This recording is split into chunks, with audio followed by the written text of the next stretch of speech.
ही आगे आने वाला एक ऐसा सबक होगा जो इस सबक को सीख लेगा और अपने परिवार में अपने जीवन में उतार लेगा, उसका परिवार सुखी और कुशल होगा।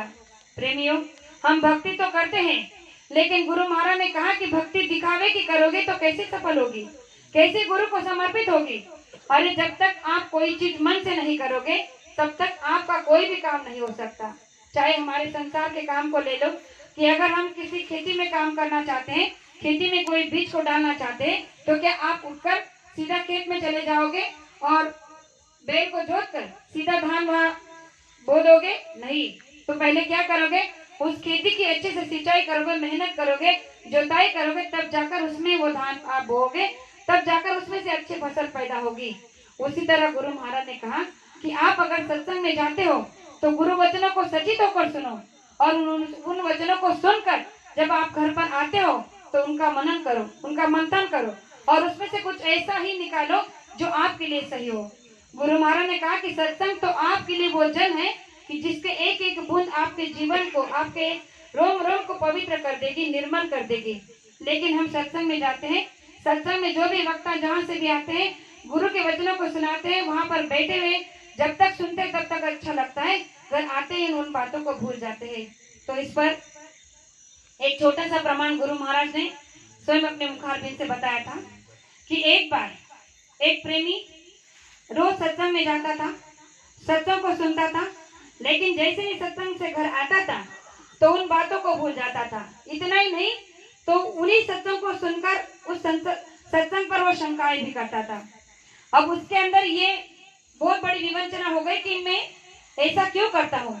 जब सत्संग में रहता हूँ तो सत्संग की बातें बड़ी अच्छी लगती है, वहां सोचता भी हूँ कि आज से घर जाकर इसी तरह से परिवर्तन जीवन में लाऊंगा, अपने परिवार के साथ इसी तरह से जीवन बसर करूंगा।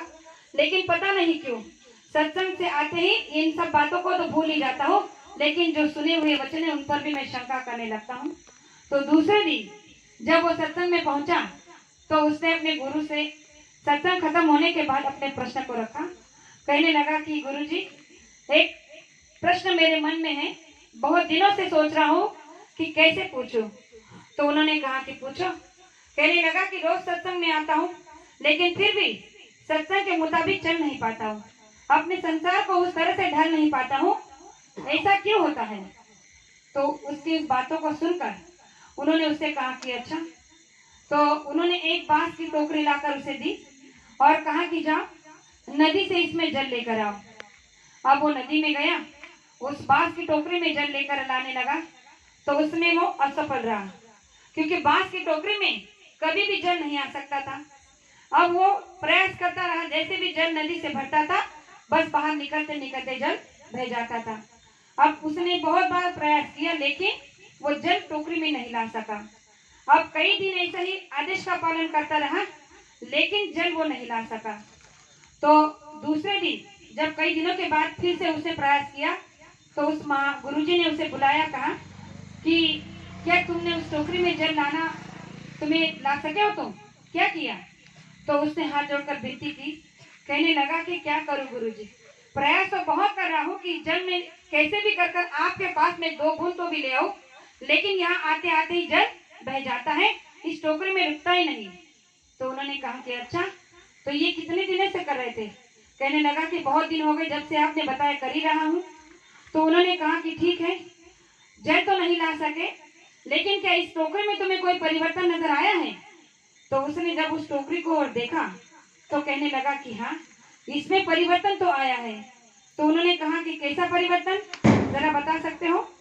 तो उसने कहा कि इस टोकरी में जो मिट्टी थी वो मिट्टी रोज जल ला लाकर धुल गई है, यानी कि ये टोकरी अब एकदम निर्मल और स्वच्छ हो गई है, और इसके जो छेद थे वो अब पूरी तरह से दिखने लगे हैं, यानी कि बड़े बड़े हो गए हैं।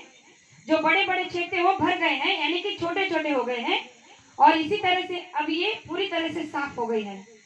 तो गुरुजी ने कहा कि अच्छा, तो अब इसी तरह से अगर तुम कुछ दिन और इसमें जल लाने का प्रयास करते रहोगे तो ये जो छेद है ये भर जाएंगे और एक दिन इसमें तुम जल लाने के लायक हो जाओगे। तो उन्होंने कहा कि बेटा, ये जो मैंने टोकरी का तुम्हें उदाहरण दिया है ये हमारे अपने अंदर का है, कि जब तक तुम्हारे अंदर महिलाएं होगी, गंदगी होगी, अवगुणों का भंडार होगा, तब तक इन छेदों के अवगुणों को, छेदों से बड़े बड़े जो छेद अवगुणों के हैं, जैसे कि अहंकार है, ईर्ष्या है, मद है, मत्सर है, इन्हीं छेदों के द्वारा तुम जितना भी सत्संग सुनते हो वो सारा बह जाता है। और तुम जाकर चाहकर भी कुछ अच्छा नहीं करना चाहते हो, तो इसका मतलब यही है कि तुम सत्संग में आते रहो। तुम जितना सत्संग में आते रहोगे, सत्संग को सुनते रहोगे, धीरे धीरे करते तुम निर्मल होते जाओगे और एक दिन तुम इस काबिल बन जाओगे कि अपनी जीवात्मा को अपने धाम पहुंचा सकोगे जहां से वो आई है। प्रेमियों, गुरु महाराज ने हर बार हर मुद्दा हमें समझाने के लिए इस तरह इसलिए रखा है कि हम कोई भी बात डायरेक्ट नहीं समझ सकते। इसीलिए तो गुरु महाराज ने छोटे छोटे दृष्टांत देकर हमें समझाने की कोशिश की है।